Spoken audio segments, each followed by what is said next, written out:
TIFU by trying to be nice and removing my purse from a chair.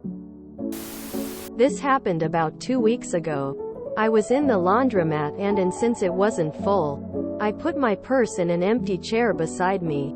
I was watching some video when I felt someone standing by me. Thinking that this person just wants to sit down, I quickly grabbed my bag and hugged it close to me. As I looked up, this black dude just stared at me in disbelief. For context, racism exists and I don't doubt this guy has experienced this before. Sadly, we looked at each other for a few awkward milliseconds and he just asked me how to start a load. I died a little bit inside just thinking that maybe the guy thinks I quickly grabbed my things. Because I felt unsafe. I know how it feels to be discriminated because of skin color and I feel bad that I caused him to feel that way. I was just trying to give them a chair. TLDR, I accidentally made a guy think I felt unsafe by removing my bag from an empty seat. If there's a next time, it would be less awkward to tell him you thought maybe he wanted the seat rather than let that turd lay there. But did you verbalize what you were thinking to him? If it happened to me, I would have expected the person to say something to clear the air. If he was really thinking that in the moment, he will think about it every time he may run into you.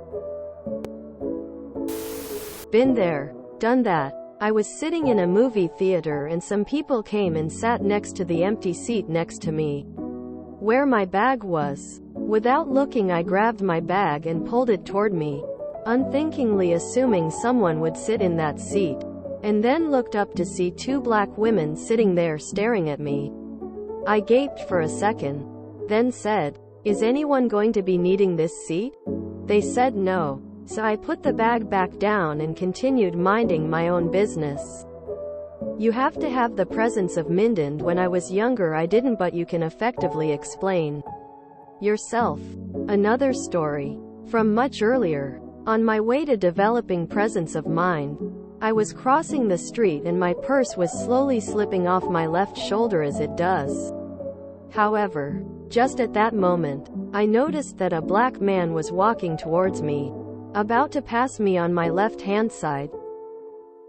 So I kept walking, not changing a damn thing, letting the purse slide ever so slowly off my shoulder. I decided it was more important for him not to have a microaggression than for me to be comfortable for a few extra seconds. I now realize I could have caught his eye, greeted him, all while hoisting my purse up. Racism sucks, and makes the world a bizarre place. I always keep my purse on my lap. I don't know whose stank asses have been in those chairs. When someone is hurt by a total misunderstanding, but they don't know you well enough to believe an explanation that goes against most of their experience, that's an awful helpless feeling. You meant well, forgive yourself that, and you try to explain and help him feel better. We humans misunderstand each other or jump to the wrong conclusions pretty often too. But intention can go a long way to forgiving each other. Well, really, if he was just standing there and not saying anything, that would be a red flag anyways. Black or not, he's a stranger and you honestly did the right thing. Always be cautious. I was out at a restaurant with a date and she had her purse hanging on her chair. A black couple came in and sat at the table behind her and the other woman had pushed her chair back and was kind of encroaching on my date's space. Her first reaction was to take her purse off the chair and place it on the table, but she did not, because she didn't want to appear racist. After a short time, the couple left without being served and my date saw that her wallet had been stolen. She felt stupid because had it been a white couple she would have thought nothing of moving her purse, but was too focused on not appearing racist. As a person who has been on the receiving end of this particular type of racial microaggression countless times, Conservative estimate of 100,000 over my lifetime. It sometimes happens 10 times in a 15-minute trip to the grocery store. I want to share my experience being on the other side of the exchange. I was out walking near my office building during lunch break one day, aimlessly staring at my iPhone while looking around every once in a while. As I turned the corner to head back to the desk, I saw a couple of janitors standing outside just shooting the breeze. I didn't pay them any mind, and one of them saw me and didn't pay me any mind either. But as I'm walking toward them, I decided I was done with my phone. So I slipped it back in my pocket, only to look up and see one of them giving me the death stare. And he continued to do so until I passed them. I learned an important lesson that day. If I could go back, there was plenty I'd like to say. But in the end, I believe I was being shown something I needed to see to relieve my own pent-up frustrations.